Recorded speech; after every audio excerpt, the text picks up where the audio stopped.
Hello, everyone. Welcome to the very first episode of our second season of the Skin Wellness Pro Show, the official podcast of the Nutritional Aesthetics Alliance. I'm Rachael Pontillo, president and co-founder of the Nutritional Aesthetics Alliance. And with me today, as always, is our wonderful co-host and education specialist, Tara Swagger. Hey, Tara. Hi, everybody. Nice to be here. How was your week? Busy. Yeah. Busy. Yeah. I mean, busy's good. Busy's good. So I'm not saying that in a negative way. Busy's good. Since COVID, I don't complain about busy anymore because when you're not busy at all, that's very scary. So, very true. Yes. Very, it's a different kind of busy, but busy. Good. Well, How about I've you? been busy too. And one of the things that has been keeping me busy, and you as well, because you taught an NAA in practice class this week, but our new school year for the Certified Nutritional Aesthetics Practitioner Training Program just kicked off. And we had our first office hours a week ago today, actually. And then you did our first NAA in practice call on Tuesday. And what I found really cool, it's always cool to welcome new students. It's one of my favorite things to do. But what I found really interesting this time around, this is, I guess, the fourth year that we are starting the school year, because we started officially in the fall of 2019. And this is 2023. So yeah, this is our fourth year of the CNAP program. And I got all these emails from students who enrolled way back in the beginning in like 2019, 2020, who I hadn't heard from for a really long time. And these are students who were like super engaged. They would come to class and participate in the Facebook group.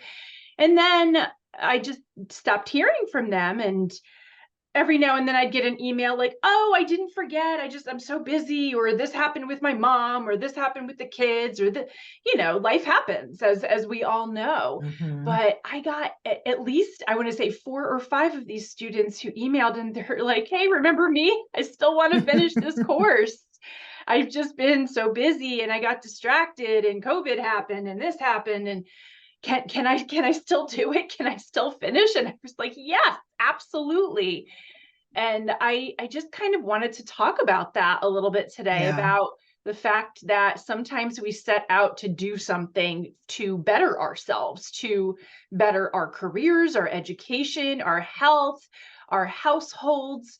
And then despite our best efforts, we get thrown off course, and then we start to feel guilty and we start to feel like, oh no, what what am I going to, is it even worth trying to dive back in? And then we've been really fortunate to have graduated. I think we have 3 new graduates, and then we're about to graduate our 4th this week. A 4th of our new ones. We have way more than 4 graduates, but our most recent graduate, Marissa, really inspired me. And what was so inspiring is that, she started the program a little over a year ago, so not way back in the beginning. And I didn't see her too much in class. And that happens. Sometimes we get students who just can't make live calls, and that's fine. That's one of the reasons why we now offer the self-study option, so that it fits in for more people's schedules.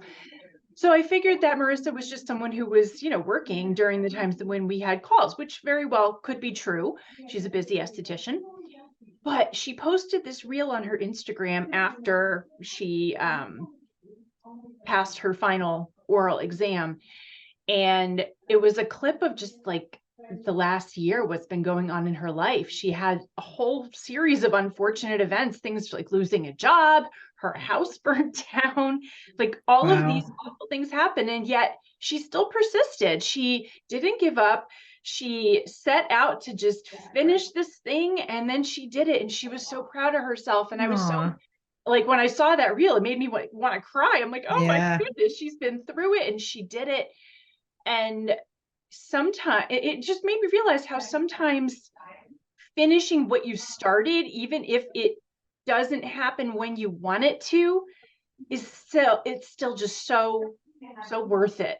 No, So totally. yeah, what do you think about that? Well, it's funny because it's like in a world of women that are working in businesses, a lot of estheticians and people that work in this industry are often working alone or in their own businesses. And, I think when COVID came, that really shifted mindsets in a huge way for a lot of people, because things would flow, right? They were flowing, maybe they were flowing fast and everyone was busy, and economically things were really booming at the seams. And then that felt like a really big crash. And I think probably most people got a really quick, unfortunate lesson sort of on how they have to like take a step back and be able to sort of re-envision and repivot. And when someone has a lot of unfortunate things like that, it's so stressful. And so it's easy. I mean, I shouldn't say it's easy to not finish, but Right. sometimes that's what you have to do to make space for the other things. And sometimes that can be very hard for people to not beat themselves up over. So it's really amazing that she was able to sort of hone in and focus even with all of that distraction. But Yeah. I'm thinking that a lot of people gained some strength around that, over the last handful of years. I mean, I can say that I did. There's Oh no yeah. doubt that I did. I mean, the amount of pivoting that happened over the last couple of years with me was crazy in my business, and it's overwhelming and it's stressful. All those things that happened to her, that's so stressful. And, and it's also can be a little stressful to be in a program, right? I Yes. mean, Because you want to do a good job. You want to show up. You want yeah, to get what you right. intended out of it. You want to be good at the thing that you're trying to learn how to be, And right? trying to Yeah. focus on it. Yeah, when you've got all that noise around you, that's a lot. So props to her that she was able to kind of hang in there, because that's a tough thing to do. So I'm happy to hear that we have a CNAP student that really kind of was able to rise above. But I think the message also should be a reminder too, that when you have to put something to the side, that's okay. Yeah. It's okay, because there's this we really have to prioritize what is important. At that moment, And what is important. yeah, and um I think that, like, I can say for my own personal self is that up until, everything shut down in 2020, um, I was working a lot, and I'm a little bit of a workaholic anyway. That's kind of my Same. jam. And I like it. I like it. So I'm not complaining at all. I like what I do, which is why I'm so driven with what I'm doing. But I think sometimes you can get kind of caught in that trajectory too. And so when you make things shift and change that are out of your control, it's good if you can stand back and be like, it's okay that I don't do X, Y, and Z, because I have A, B, and C that are right here that I really want to be a part of and absorb. If you have, like, for me, it was my kids. Mhm. I was able, it kind of helped me refocus a little bit on my priorities with my children. And I'm somewhat grateful for that. So I think for everybody that's in those circumstances, they can take the pivot. But if it can help drive you through and get to the other side of something, that's awesome. If you have to put something aside, then don't feel bad about that either, because some things just aren't as important. Yeah. If finishing the program isn't as important because you have a family member that needs you, or your children that need you, you know then that's fine. Give yourself Yeah. permission to do that. So good for her. That's good to Yeah, hear. no, I was so happy for her once I mean, I was happy for her anyway, but then when I saw all of that, I was like, "Oh my goodness, my heart." I Yeah. just wanted to give her a big hug, and I Well, hope it's I get to at some inspiring. point. It's definitely inspiring, Yeah. And I know because she's not the only one too. I know we've had a lot of students who have gone through hardship, who have had to disengage for a little while and they come back to us. And, you know, there really is so much resilience in this community of mostly women who want to help mostly other women look and Yeah. feel their best so that they can show up in their lives in their best, most confident way. And oftentimes we all have challenges. I mean, that's just Yeah, for sure. life. No And doubt.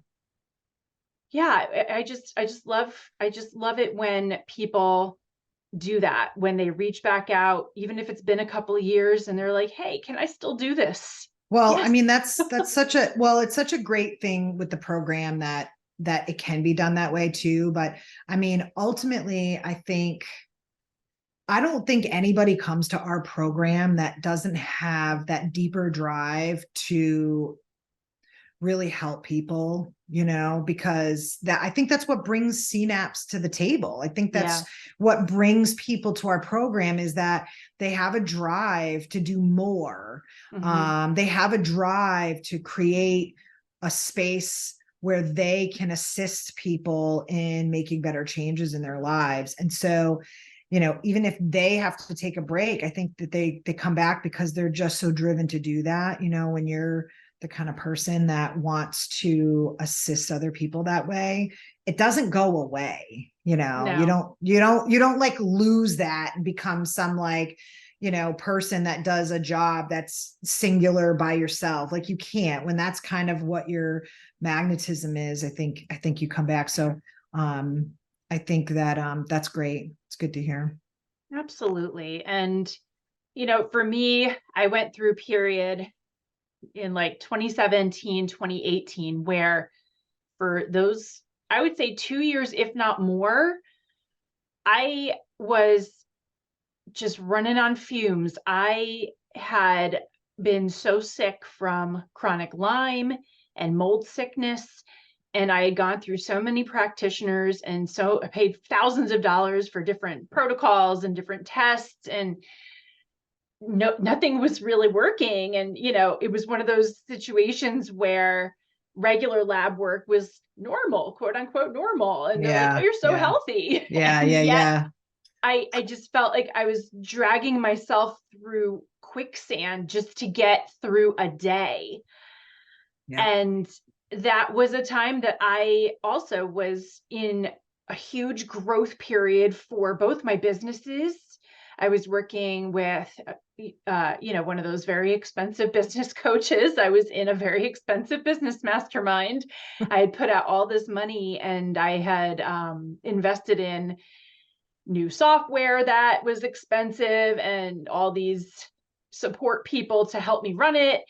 And I should say, without those support people running things, I probably would not still be doing this, because I probably would have had to close my businesses. So kudos to support staff. But I definitely was so disappointed in my body and my mind, even I felt failed by myself, because I had invested all this money in these resources, in this coaching, in these masterminds, and I couldn't physically or mentally, because it was just brain fog everywhere. I couldn't show up. I couldn't do the work. I couldn't get what I felt was the value of what I invested. And I was so guilty for that. Like, I'm thinking to myself, oh my gosh, I made these terrible investments in these businesses and I can't even see it through. And I felt like a failure. So I completely understand that feeling. And what I was working on, I chose to not put it on the back burner. I chose to burn the candle at two ends and trudge through it and not show up as my best. And I still, it just feels like a blur. So I honestly, looking back now, think that, if I could have taken even 3 months to just slow down and let myself heal, instead of feeling like, nope, I got to go, go, go, and produce, produce, produce, and show up, show up, show up, that maybe I could have restored my energy faster. But, Yeah. bygones, there's no point in, dwelling on the past. But I just felt it was really important to acknowledge that you don't have to feel bad if you have to take a break from something. And I know that not all online programs or coaches let you kind of pause and then pick up where you left off. Um, but, for our earliest students, especially, they, we're here for them. So Yeah. I love getting Well, emails from people who have not been engaged for a while and they want to come back. Well, it's funny, your story is similar to mine in the sense that I also had a wellness breakdown for myself. And that feeling of, especially if you're type A like us and it's Who, a us? and it's very debilitating for type A personalities, probably more so than all the other personalities, because we're just more harder on ourselves and more hyper driven. I had a very similar experience. I had Lyme, EBV. I had 6 co-infections of Lyme. And it took me to the floor, and I had a 2-year-old and a 4-year-old. And it's amazing when you aren't well. It's amazing how debilitating that can be. I remember like trying to get out of bed, and like I would walk to the end of my bed just to go to the bathroom, and I would look down the hall and think, man, that's too far. My physical exhaustion was so bad, and that was not me. So then I'd lay there just negative talking myself, like, what's wrong with you? You need to get it together. And like, and yeah, I mean, I think probably there's always a lesson, right? There's always something that each person's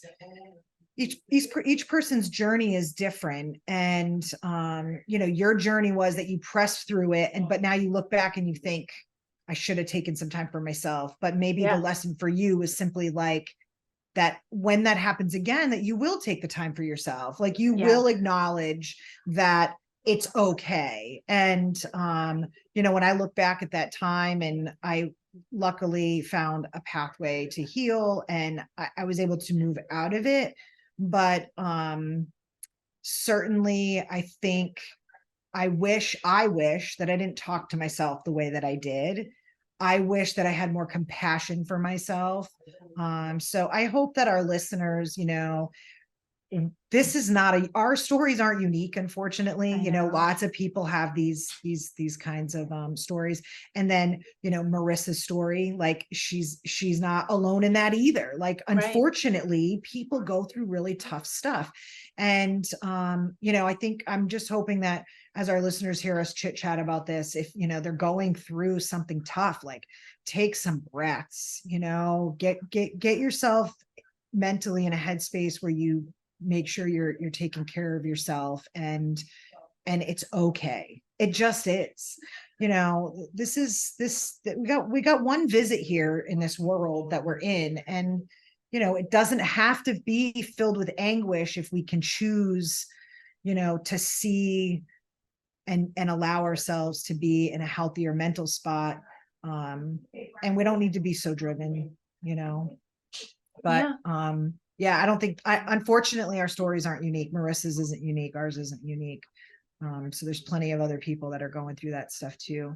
Absolutely. And kudos to everybody who fights through it, and who eventually finishes something. And then kudos started. to those who are still on their break. It's totally fine. I mean, you'll get through if it's a course or if it's anything else. You'll make it through if it's supposed to happen. And some of it is just like a practice of acceptance too, which is just isn't easy to do. But I think you got to take a step back and be like, I accept that right now I'm not well. And I accept the fact that these are things that aren't as important, or I accept the fact that I'm having this struggle, but maybe me staying focused on this program is helping me through, and just take whatever feels right and move in the direction of what feels right for you, and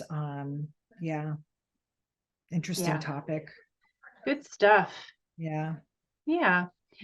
Well, we're going to keep this episode on the shorter side just because, like I said, we are kicking off our second season, and we want to continue having conversations that are very real, that affect us skin wellness pros on a personal level, that also show up when we're trying to help other people. Because, as much as we would like to be able to separate personal life from professional life, when you, the person, are the one who's giving the service and giving the time, you can only compartmentalize so much sometimes. Yeah, And totally.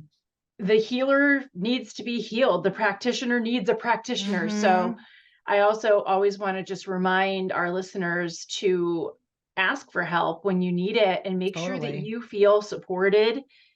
You feel supported, physically, you have enough helpers, enough hands in the pot, people on deck, and that, emotionally you have a good support system at home, or if not at home, maybe, some sort of therapy or a group or something, some people that get you and that can hold space for you and let you be in that space when you need to. And, support in helping you take care of yourself, because oftentimes the idea of self-care just seems like more work, I know. which, when you're someone who's already exhausted and depleted and has had a series of unfortunate events, the idea of, oh, a spa day, okay, that would be lovely in another world, right? In another time.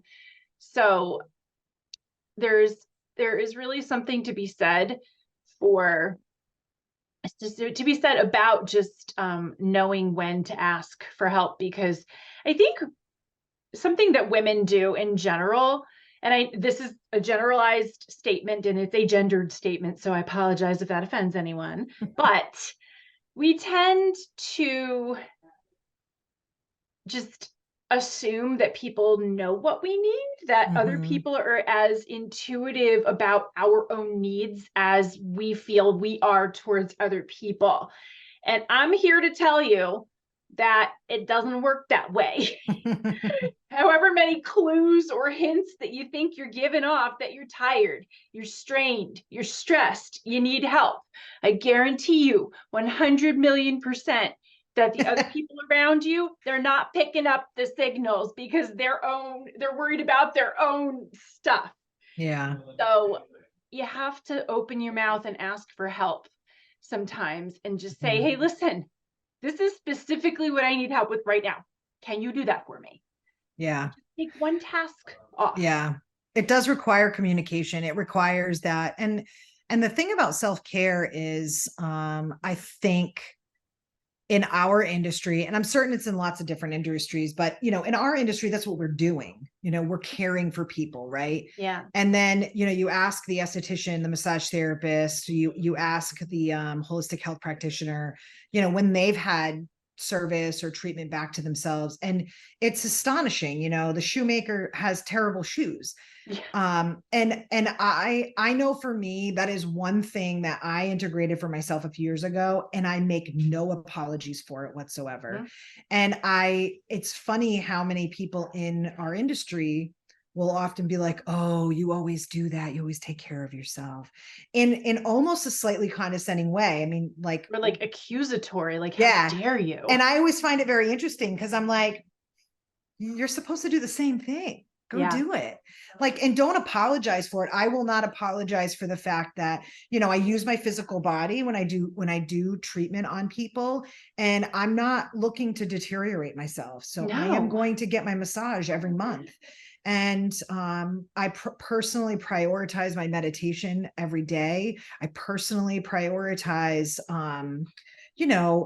every once in a while having some other type of therapeutic treatment. I do some biofield tuning. I do float sessions, and I sneak those in randomly. But the truth is when things get really rough, taking an hour or two to do something for yourself can have an incredible benefit in that really chaotic time.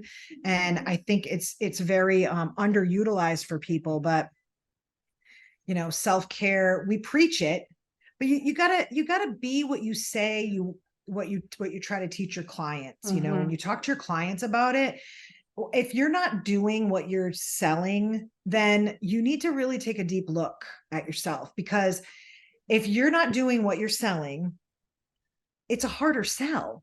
Mm-hmm. Your client isn't going to buy it, and they'll know, when you are taking care of yourself, it definitely resonates in your work. And you share that, like if you're trying to tell your client they're going through a lot of a stressful life, how to integrate stress relieving practices, you can't just read a piece of paper of these things from Cosmopolitan magazine. It has to be stuff that you do in your life. Yeah. I do this. I go for a massage once a month. There was a time when I was so busy in my practice before COVID, when it was just, we were like bursting at the seams all over the place. I was getting massaged every 2 weeks. That's how busy I was and how I needed to your carve body out. needed it. And in my mind, I'm like, this 1 hour every 2 weeks really made such a difference in who I was when I was in my practice. And so that's something that I think that people need to not view as frivolous, because don't try to sell somebody the idea of caring for themselves if you're not caring for yourself. So prioritize that too, Absolutely. even when And it's stressful. something that certified nutritional aesthetics practitioners are trained to do in our program is to help make that really easy for their clients. Mm-hmm. Because oftentimes there's this idea that getting healthy or, practicing self-care is hard or expensive. Mm-hmm. So what I thought would be fun for season 2 would be for us to have like a rapid fire session. I've heard some fun podcasts do something like this where they have a little set of questions that they ask any guests that they have who come on the show. And we are going to have guests this year. So I figured, I better write some questions. But I figured, Tara, let's start off by asking each other these questions. Okay. Sounds good. So the purpose of this, now we're not going to like think all that hard about this. This is like rapid fire. First thing that comes to mind, things that we do that we think will be hopefully helpful to those of you who are listening. And by the way, feel free to ask yourselves these questions. Feel free to answer these questions in the comments on YouTube or on the blog at skinwellnesspro.com. We would love to see your responses. And let's go. So Tara, I am going to start by asking you a question, and then you can ask me the same question back, and we'll just go back and forth until we're done with the questions. Sounds good. Awesome. All right, Tara, what's your favorite skincare line? Well, I think everybody knows this, but it's Osmosis. That's my favorite. Love that line.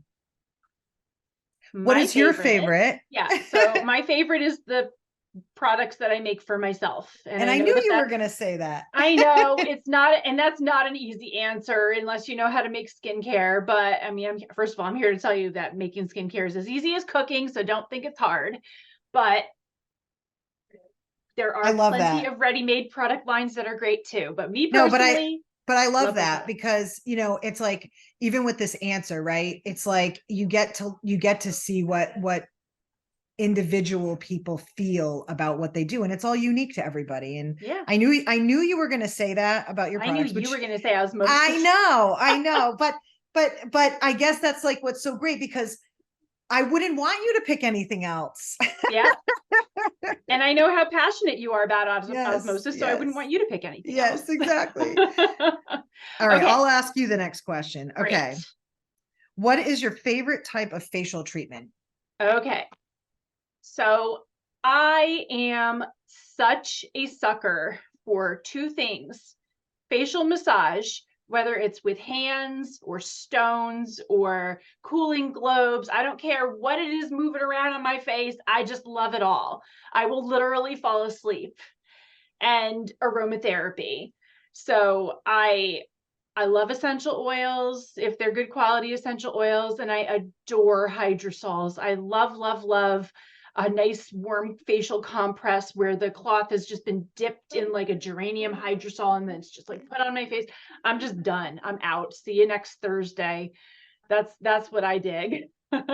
What about you? What's your favorite kind of facial treatment? All right. So, I mean, it's very similar because I am addicted to facelifting massage. Mm. I just and gua sha. Hmm. I just think that these modalities are, the frequency by which a human is utilizing their hands to create movement in the tissue of the face, lymphatic drainage. This is probably the most valuable part of a facial, without a doubt, because beyond ingredients and all that kind of stuff, that face, those muscles, they get the least amount of attention, And they work so and hard. yes, and they work so hard. And I just think that when you have facial muscles hold so much of your emotion, it's the expressive part of your energy system.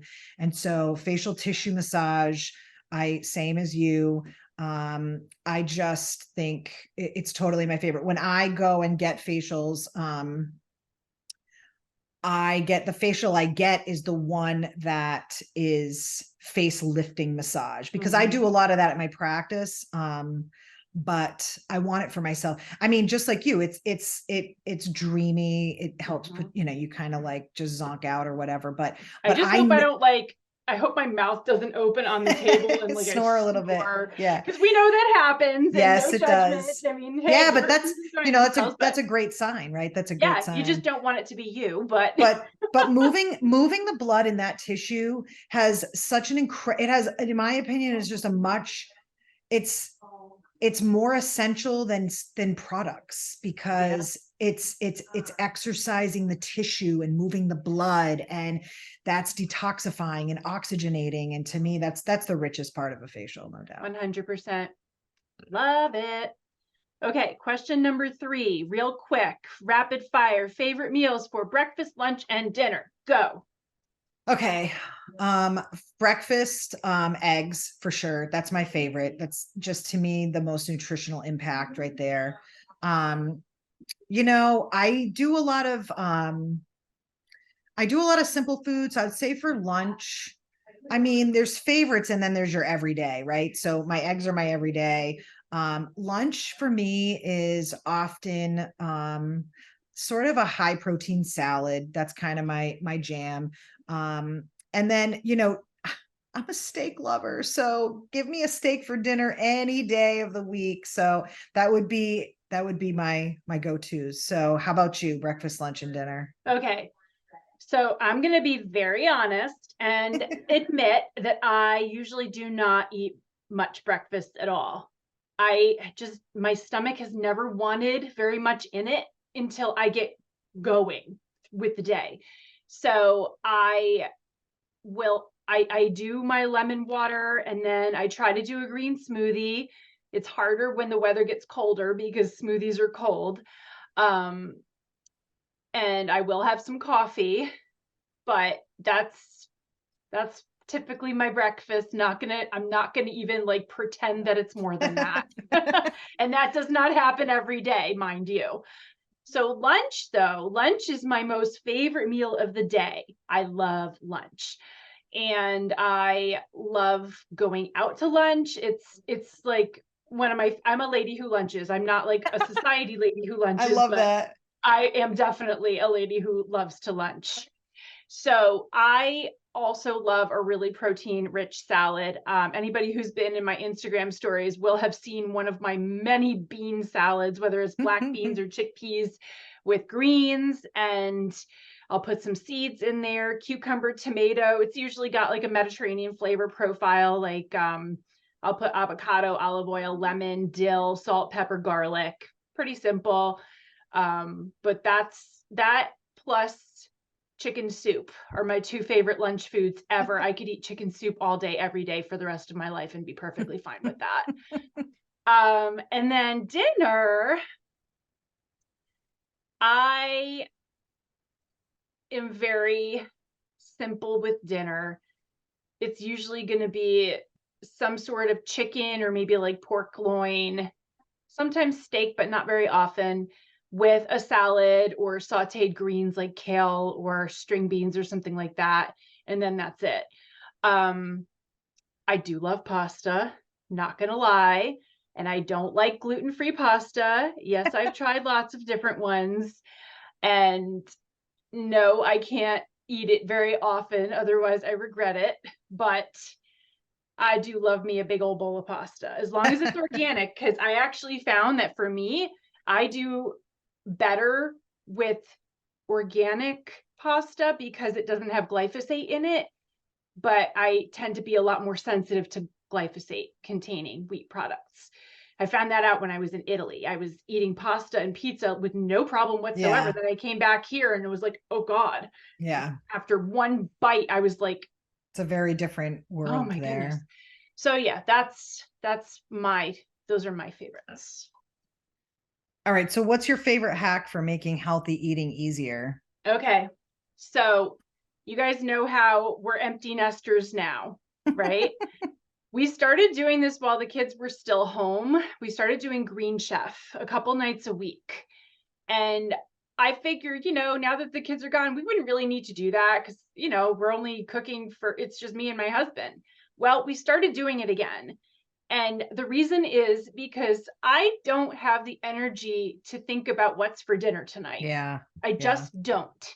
So if I can make that decision for 3 nights a week and have it all delivered and portioned out, and all I have to do is prep it and cook it, it made my life so much easier. And you can choose all organic options, and there's so many different flavor profiles. It's excellent variety. It prevents me from getting in like the chicken and salad rut that I normally would Nice. have gotten myself into.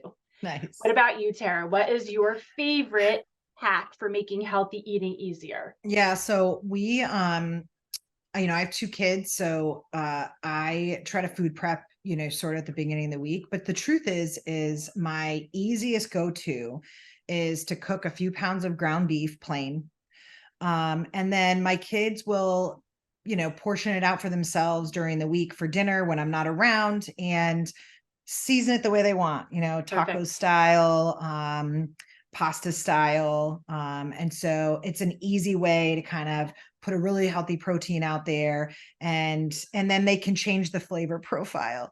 And then, to be truthful, my second hack is that my 2 kids, I mean, they're homeschooled, but they have recently volunteered to each make a meal each week. And Love I that. have to tell you, that has been amazing. So, pawning off your responsibility to your children to do some cooking has been great.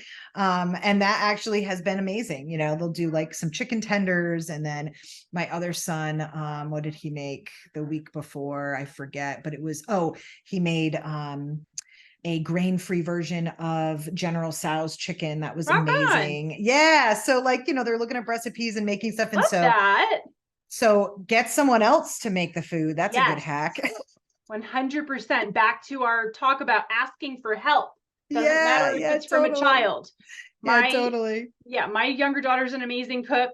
It's one of the things I miss most about her not living home anymore. Yeah, yeah, yeah. But, when she was little, she watched Food Network instead of cartoons. What can I Oh, and say? she liked that. Yeah. Yeah. Okay. Fun. Last question. What is your favorite guilty pleasure or cheat? And this can Oh, be this is a food, fun it can one. be lifestyle, whatever you want. Um, Man, that's a hard one. I mean, I would say, my family we're mainly sugar-free and grain-free.